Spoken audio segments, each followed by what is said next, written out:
With that said, I'd like to turn to Clark Kooning for his build along of Downtown Deco. Clark?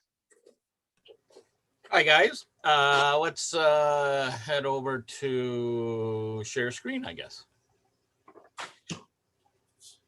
I don't need that, I don't think. All right. So you're only planning on one computer to this week? I'm only playing on one today. All right. Yep. All right, so this is part 3 of the build along. And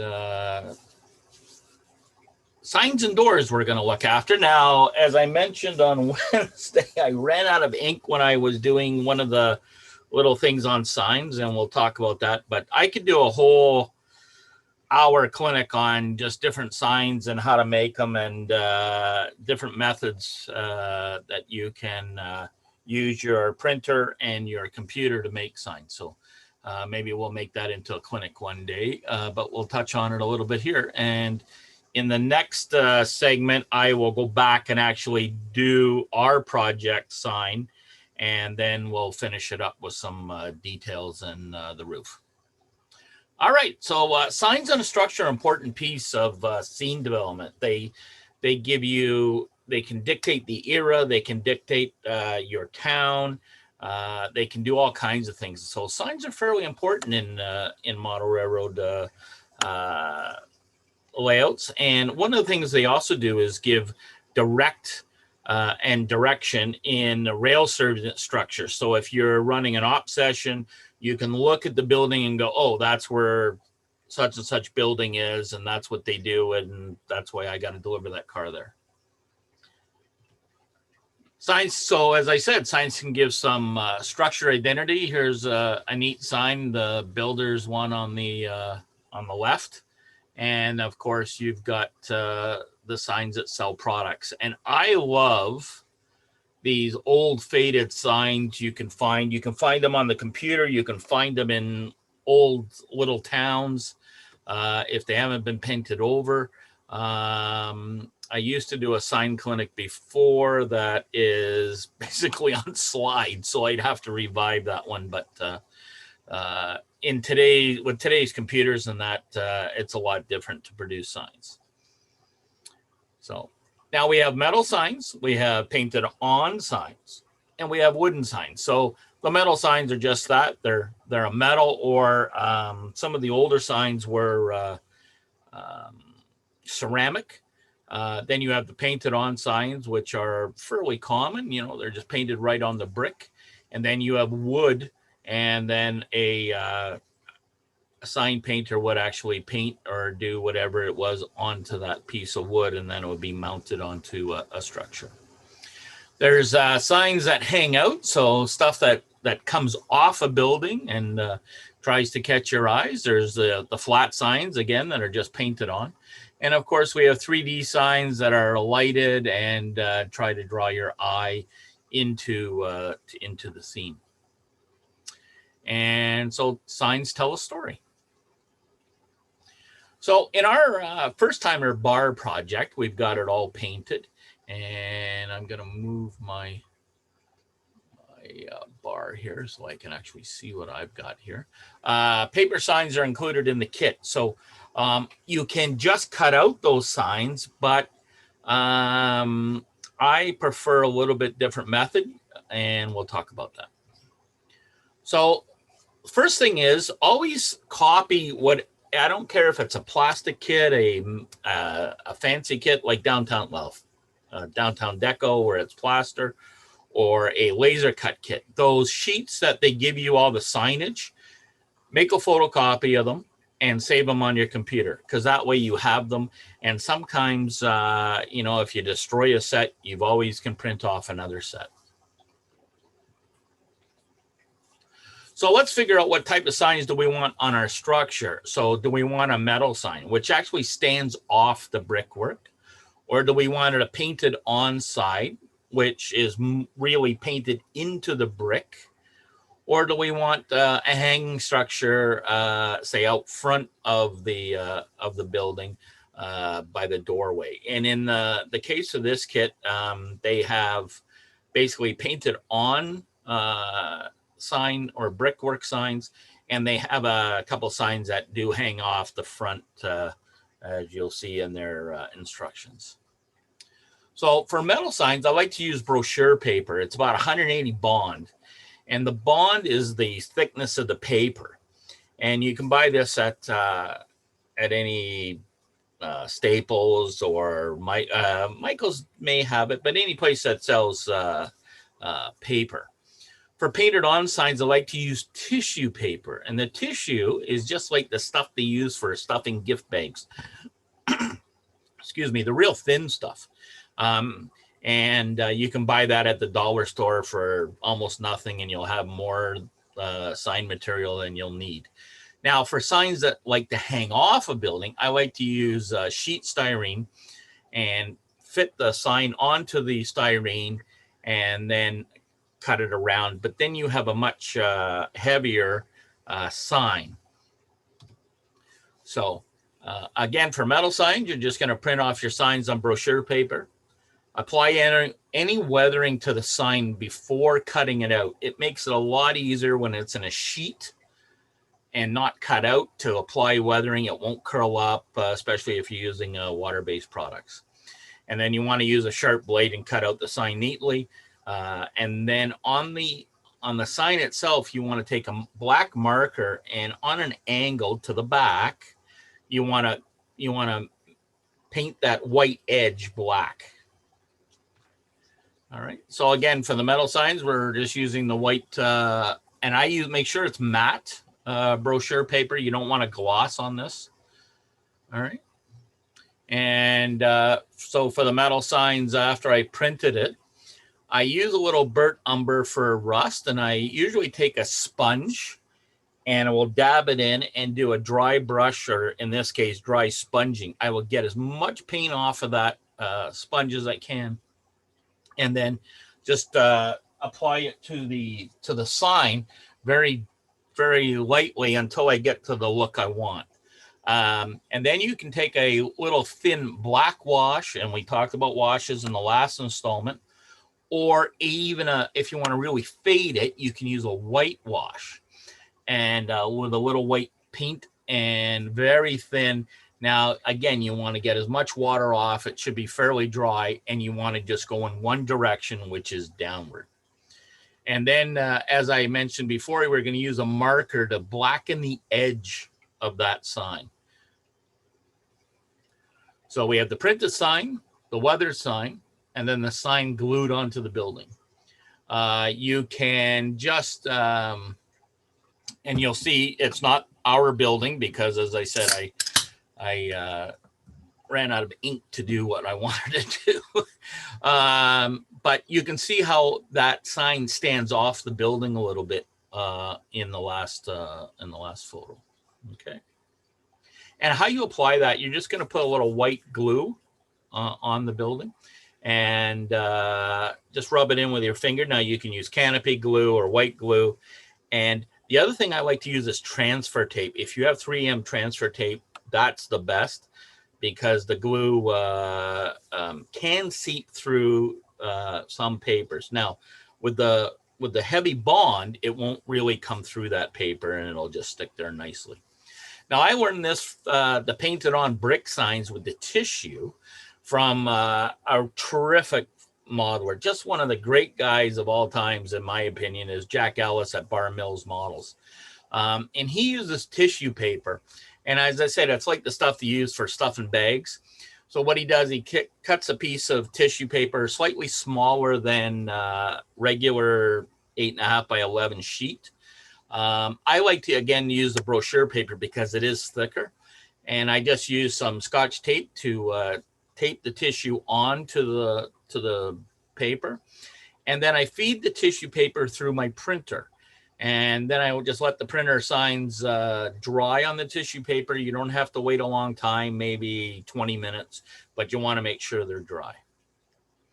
Again, so we have the tissue paper. You can buy it at the dollar store.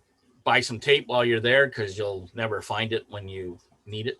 And then just tape the tissue onto the regular sheet of paper. Now, you got to make sure when you insert the tissue paper in your printer, you do it properly. And most printers print on the down facing side. So check to see how your printer prints. But generally, it goes in and then comes up like this and is printed. So just make sure you get it right. I always check it. So this is the non-tissue side as I put right down. And you can see that I did it right because the printing of all the different signs is on the tissue in the right proportion. So we're going to cut the sign from the tissue gently because it is tissue. You have to be very careful. And then we're going to, again, apply full strength white glue. Just till the pages is fine. And then just put down your sign. Now, again, this is not the sign or the model of the bar, but we'll actually do it on that one in the next installment. So, but you can see how thin these signs are, and they are fantastic for putting on different buildings, whether it be scribe siding or brick or whatever. Now, if you remember, I used those, I bought in the tool clinic, I suggested these rubber brushes. And these things are fantastic for doing this. If you touch it with your finger, what happens, the glue will kind of come through that tissue and stick onto your finger. And then basically the sign rolls up around your finger. If you do not have a rubber brush, use a bag, just a regular sandwich bag, put your hand into it, and use the plastic to rub initially the sign onto the building. Now, I have this other rubber brush that has a very sharp edge, and I start at the top. You have to make sure you start at the top, and it's got to be freshly put on, because you will actually push the some of the sign into that groove on clapboard or scribe siding.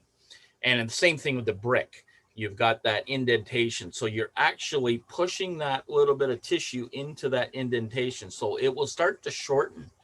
And if you let it dry too much and you start doing this, it'll just rip. Now, that's an effect that you can use as well. You can make it an older sign that's started to decay, and, you know, the weathering has started to really take a toll on the side of the building, and the paint is coming off. So you can fool with that effect as well. Now, if you don't have a sharp rubber brush like this, the back of an X-Acto knife will also work, but you'll watch, because you tend to cut the sign more than you do push it into the grooves. Okay, so again, same thing for the metal signs. Now, I just put this on the back of our brick building. We're going to apply some white glue and properly position it on the building and let it dry. And you can again see how it sort of stands off, because the bond paper is so much thicker.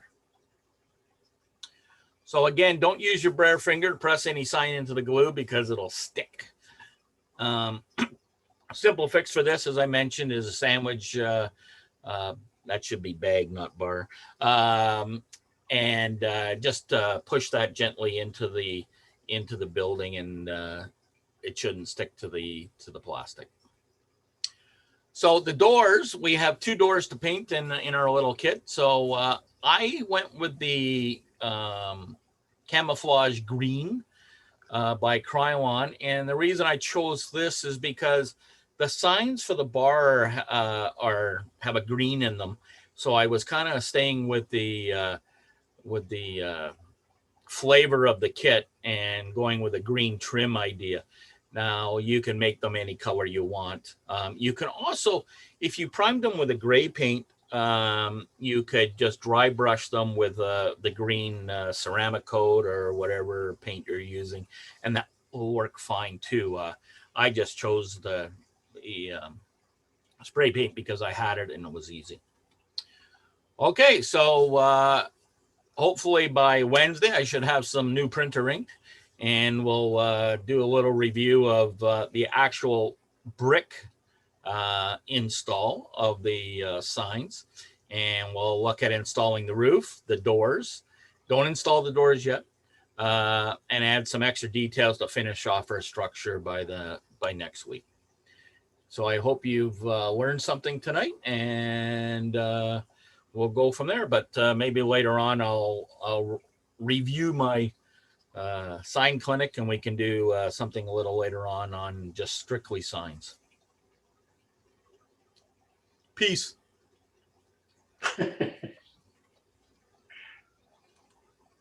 Thanks so much, Clark. Very well done. And I look forward to your sign thing. Let me know when it's finished. All right. Am I drinking on the job? No, but I should be. Anybody have any questions for Clark?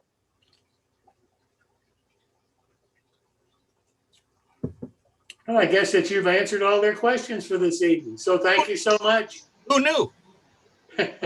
Clark, have you tried decal paper? I have. I find the decal paper to be a little thicker, much actually thicker compared to the tissue. And I like the tissue look. They just blend in so well. And you don't have to, how can I say it? You don't have to slide them off anything and put them on. But boy, I really like this tissue method, and I can really get faded signs with them.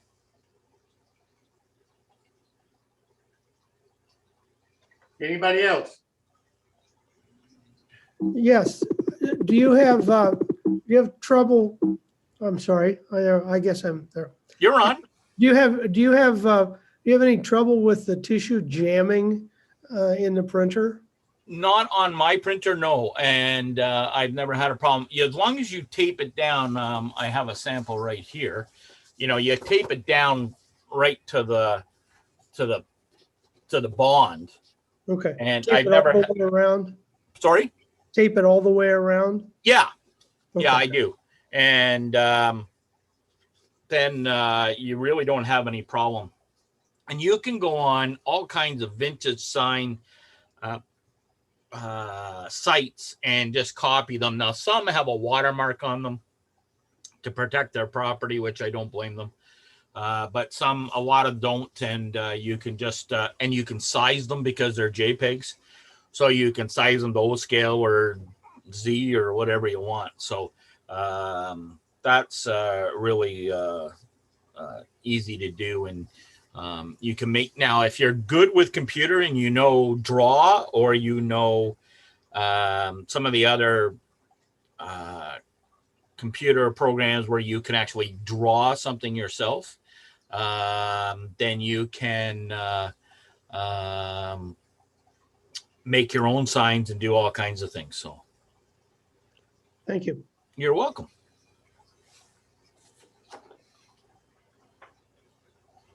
Well, Clark, thanks so much again. Really do appreciate it. Look forward to your final one next Wednesday. Me too. All right. So Thanks, guys. let's now